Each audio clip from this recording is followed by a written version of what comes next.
The USA men's basketball team beat Serbia by 27 points. Here's what you have to know about the game and who did well and who didn't. Okay, yes, the men's national team beat Serbia by 27 points. Big nights from lots of players tonight. Kevin Durant had 23 points. Nikola Jokic had 20. Great game all around for Serbia and the U.S. actually. The U.S. scored 110 points, which is great, especially if the scoring system that's in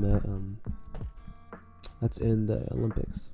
Kevin Durant only missed one shot. He was just on fire like the whole time, and it was like impossible to stop him, which was nice to see, especially him coming off a calf strain, for him to have a good game.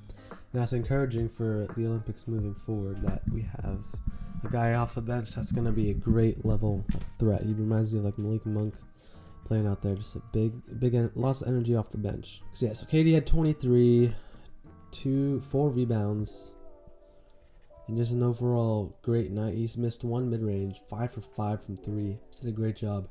Anthony Edwards had 11, Anthony Davis had 7, Bam Adebayo had 4, Jrue Holiday had 15, Stephen Curry had 11, LeBron had 21, Booker had 12, and Joel Embiid with only 4 points. That's not actually only 2 rebounds. Not very encouraging to see from Joel Embiid, especially going against Nikola Jokic too.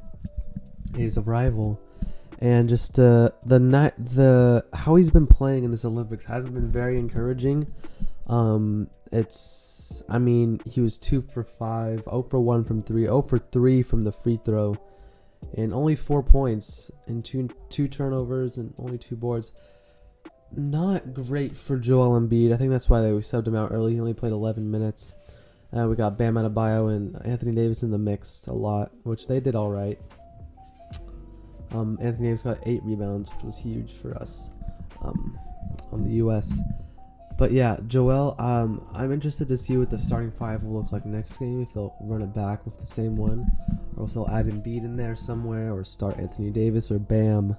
It's gonna be interesting because we can't have Joel Embiid playing like that, shooting 0 for 5 to start the game, especially in the Olympics. It's going to be super competitive and fouls aren't going to be called as much. The thing is with Joel, he's just been foul baiting just like all the time, and it's annoying because that's not going to work. It's unfortunate to see because I always want Joel Embiid to be playing good. I want him to prove the doubters wrong, but I mean, he just hasn't really had it in the Olympics so far, and it's kind of disappointing to see. But I'm looking forward to the next games in the Olympics, and he could totally just turn it around next game. Okay, yeah, so after this win against Serbia, we're going to be playing South Sudan, and then we'll be playing Puerto Rico. So those should be decently easy games for the U.S. I think it's going to be another blowout games like we saw here versus Serbia.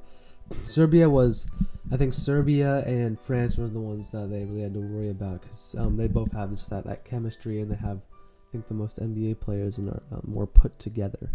So South Sudan and Puerto Rico should be an easy breeze, but I mean, you never know because we almost lost to South Sudan last time, but I think the U.S. should be able to turn around and do a great job. Yeah, so the roster it's looking like for South Sudan is only Wenyen Gabriel, and that's it for NBA players, just Wenyen Gabriel, which he was a Sacramento King. He wasn't great, but it's just the chemistry, honestly. That's like a lot of what matters in these games. Definitely Germany, Serbia, Australia, Canada, and France are the big ones to worry about, which we already got Serbia out of the way, which is great.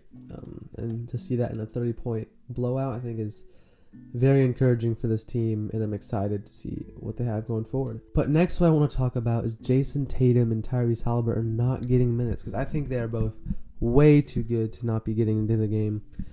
I think in a 30-point blowout, I think they gotta get in at some point, right? You would think that, but Steve Kerr stuck with the roster he had, and I'm almost certain that Tyrese Haliburton and Jason Tatum will get in at some point in this Olympics. Hopefully at some point against South Sudan and Puerto Rico, and see how they perform and how the roster changes in these next few games. But I'm excited to see Tyrese Haliburton and Jason Tatum step on the court because I think they're really good and deserve some minutes. Overall, great game from the U.S., and I'll get you guys another episode We play South Sudan. So thank you guys for watching. See you guys in the next one. Peace.